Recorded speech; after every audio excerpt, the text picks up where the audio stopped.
Blessed Carlo Acutis. The more Eucharist we receive, the more we will become like Jesus, so that on earth we will have a foretaste of heaven. In the name of the Father, and of the Son, and of the Holy Spirit. The Eucharist as God's creative language. That seems to me to be how Blessed Carlo tasted heaven whilst in life on earth. Language is a way of communicating from one to another, and a shared community who have common sounds and themes. Now, let's begin with St. John Henry Newman. Newman has never seemed that far away from me. Not only did I follow in his footsteps, making the journey from Anglicanism into full communion of the Catholic Church, but as a student at Birmingham's Maryvale Institute, I was afforded the opportunity to reside in Newman's room. Along with fellow converts, Newman made his home at Maryvale in 1846 and established the first oratory in England on this site after his ordination in Rome. His presence there remains tangible. Now, one of the most challenging assignments I undertook as a graduate student at Maryvale doing my master's was grappling with an essay in aid of a grammar of assent, often shortened to grammar, a writing project that took Newman 20 years to complete. Now, as a largely philosophical treatise, Newman set out to demonstrate that scientific and logical standards for evidence to support Catholic belief are far too narrow for living faith in the everyday. He concluded that religious belief is an aspect to our life to be apprehended, and it is not necessarily meant to be understood in the same ways that we can understand other things in the world. We cannot understand God by using the methods of how we understand the moon. Newman consistently argued that the human mind finds certainty in matters of religious belief through multiple and varied ways, thought and evidence, and very often unique to the person. Now, I have always been intrigued by Newman's use of the word grammar in the title of this big book he wrote. Grammar is the system of a language. It says something about how communication is structured. As somebody who has learned a language other than their own comes to realize, mastering the grammar of a language brings clarity to what is being communicated. For some time, I have been pondering over a question which sounds at first hearing preposterous, but nonetheless reveals what we implicitly believe about the Eucharist. What does our participation in and our daily faith responses in light of Eucharist reveal about its grammar? If the Eucharist has the capacity to speak profoundly to human life, then the Eucharist has a language and perhaps its own grammar to shape its message. Herbert McCabe, he probed into the whole idea of Eucharistic language, which really inspired him. And he said, the Eucharist is the creative language of God, his eternal word made flesh. The aspirations are hope engendered by the resurrection. The opinions are the faith, which is the word of God. And the friendship is the agape that God has given to us, that we might share it with all humankind. Just as Newman envisaged the human mind grammatically working in a variety of ways to bring a person to assent to religious beliefs, the grammar of the Eucharist shapes the way it communicates to faith and life circumstances, both to communities such as ours, as well as to individuals.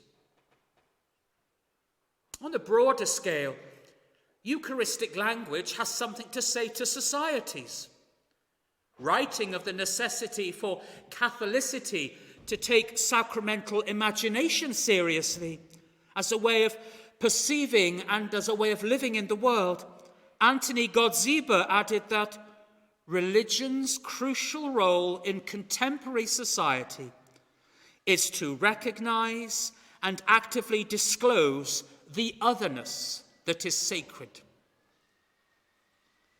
The role of faith is to disclose the otherness that is sacred. To disclose anything requires well-shaped and formed language. It is about revealing with clarity something that has remained hidden. It is like telling a secret, and you know how careful we are about language when we're sharing a secret with somebody. Disclosing the sacred to societies that can find it increasingly difficult to recognize and to value the sacred affords the Eucharist a distinctive voice. Not only did Jesus use his own Aramaic language to impress into our own, he used it with the deepest of desires so that we might memorialize his saving death and resurrection, that the Eucharist can speak to every facet of life from that death and resurrection, precisely because the Eucharist nourishes everything that is life. How the language of the Eucharist speaks its message in such diverse yet recognizable ways can bring us to a discovery of its grammar. And Carlo, it seems, maps out this grammar from his gut, from his heart, and from his head. Do you have within you a kind of active voice for mastering faith's activities? A voice that speaks to you about what you do for Jesus? I remember Mrs. Summerfield with mixed emotions. As one of my first school teachers, her patient endurance with my lack of confidence in writing also meant that she sat with me during morning break as my classmates were outside in the courtyard. You see, it took me some time to get my head around the idea that every sentence needs a verb and where to place these verbs. The teacher's perseverance revealed that a child's preoccupation with the words helps prepare for a lifetime of activity, a gathered life animated by living verbs. Buckminster Fuller was an American systems theorist, and he was an architect. His appreciation of God as a verb was expressed in poetic terms by him. "Here is God's purpose," he wrote. "Here is God's purpose. For God to me, it seems, is a verb, not a noun, proper or improper. God is the articulation, not the art, objective or subjective. Is loving, not the abstraction love, commanded or entreated. God is knowledge dynamic, not legislative code or the proclamation of law or academic dogma or neither ecclesiastical canon. Yes, to me, God is a verb, and the most active verb at that." The most compelling aspect of Fuller's discovery is how it strikes a chord not only with how we can get to know God and participate in God's divine life, but in the character of how we worship, in the character of how we live in response to faith nurtured by the Eucharist. We know God, and share God's life. Why? Because God verbed first. And for the most part, so do we. Part of the reason why we are here today is that we recognize the same in Blessed Carlo Acutis, that God verbed through him. Sunday through Saturday is made up for us by a whole series of practices that communicate something about the inspiration of Jesus Christ upon us.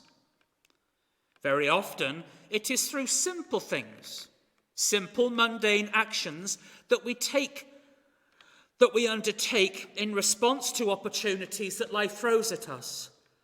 And my goodness, how those things can be sanctified quite easily when we see the value of our own verbing, particularly when we recognize God's verb channeling through us. We see this model time and time again in the Gospels and how they actually portray Jesus' ministry methods. Let's go to John chapter 9. John chapter 9 deals with that healing of the man born blind. The saga of this healing of the man born blind involved the careful use of Jesus' words framed into questions and the making of simple mud paste from Jesus' own saliva. The staggering response to these simple actions is proclaimed in the communion antiphon we use for the fourth Sunday of Lent. The Lord anointed my eyes. I went. I washed. I saw. And I believed. Similarly, it is through breathing life into verbs such as listening, consoling, forgiving, feeding, holding, gathering, clothing, and visiting, that we have the potential to incarnate God's life where it remains undisclosed. In their book, Times of Yearning, Practices of Faith, Craig Dykstra and Dorothy Bass, they explore the idea that Christian worship, and the Eucharist in particular, acts as a kind of rehearsal for the way of life we are inspired to live, modelled on Christ. The actions and gestures that comprise our lives of faith in the everyday are gathered in worship and are amplified. The celebration of the Eucharist by the worshipping community becomes an active voice for all the assembled, as all are invited to welcome reflections of our own activities, our life occurrences, and ways of life that have been lived. We see ourselves at the other end of a reflection as God verbs to us.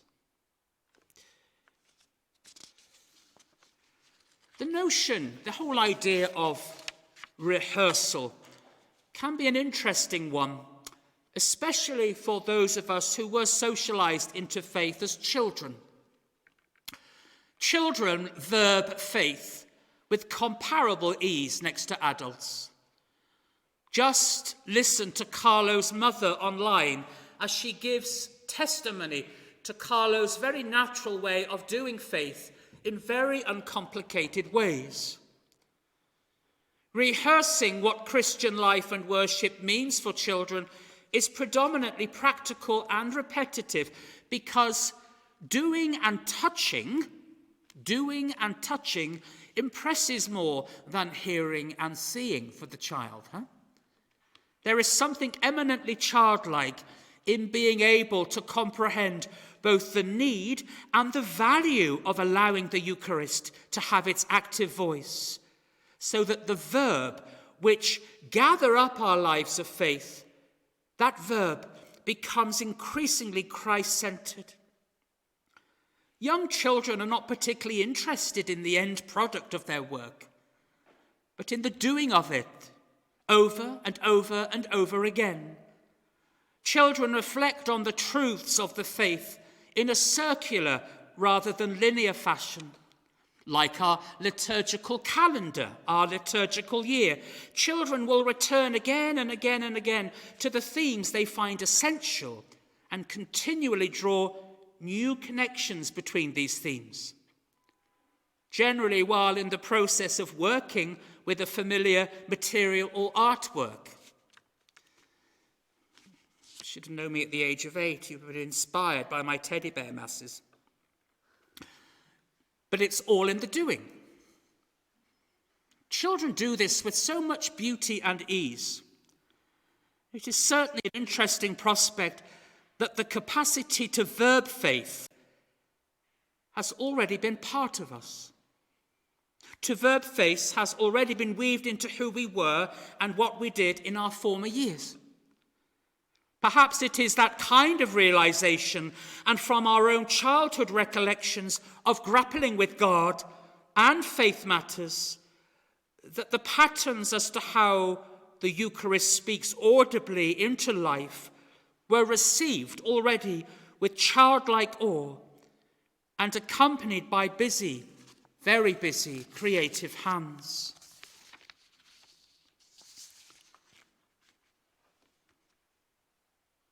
And children are inspired by shapes.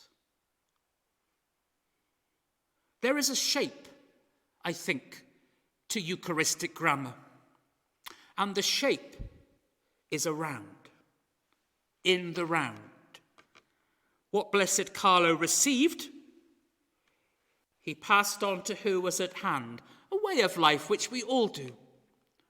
As St. Paul says about the Eucharist itself, I'm only passing on to you what I in turn received, that on the night that Jesus was betrayed, etc. In the round. The fame of Andrei Rublev is attached to that icon of the Trinity that he created.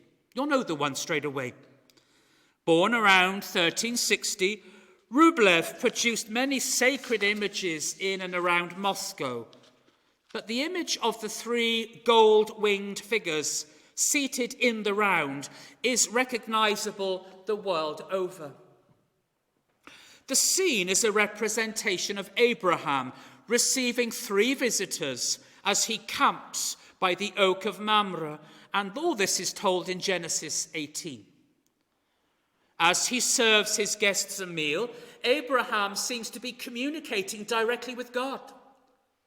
These visitors, like the angel figures in the icon, are representative or a metaphor for the 3 persons of the Trinity. Seated in the round, in the center of them is a white table upon which is a golden chalice that is kind of filled, I think, with roasted lamb. In the round. My very first Eucharistic instincts emerged from being in the round. A few days before Holy Week began this year, I received a message from a former member of the Anglican parish in which I was raised. In light of COVID restrictions, part of Mary's message read, "We all need a Winsley Holy Week this year." What is a Winsley Holy Week? The story of this parish of Winsley in the southwest of England is one of things getting beautifully out of proportion. The parish serves a small commuter village in the middle of West Wiltshire's ample agricultural fields. It's basically in the middle of nowhere. And in that place, and within this small church building, I grappled with and learned how to intuit God's Eucharistic body language. Holy Week every year brought an enormous enterprise for this small village parish. Physically, for that week, the staunch Victorian furniture within the church was picked up and rearranged so that we worshipped in the round. As a faith community, it was quite a project, with many parishioners, like some of our team members here this week, choosing to take a week's vacation from work so that they could fully immerse themselves into planning, preparing, and then participating within a total presence, celebrating divine and human activities. We did community passion plays, all-night watches of prayer, a Good Friday workshop for the village youth, accompanied, of course, by our daily Eucharistic celebrations and the sacred Triduum. The activities that filled those days leapt out of and then fed back into the round. Spotlights were erected directly above the altar, which sat in the centre of us. My best friend Matthew, he took responsibility for this specially constructed lighting. The years of practice mastering these lights created enough light and shadow so that the saying, "in the round," became synonymous with living a different kind of life for a week, when God was not only with us, but in between us, as we formed a perfect in the round. Matthew's mastery of lighting this week-long community worship gave all of us ample opportunities to make glimpses of God's body language as the Lord became recognizable and apparent in these faces as we looked at each other entirely through the spectacle of the Eucharist.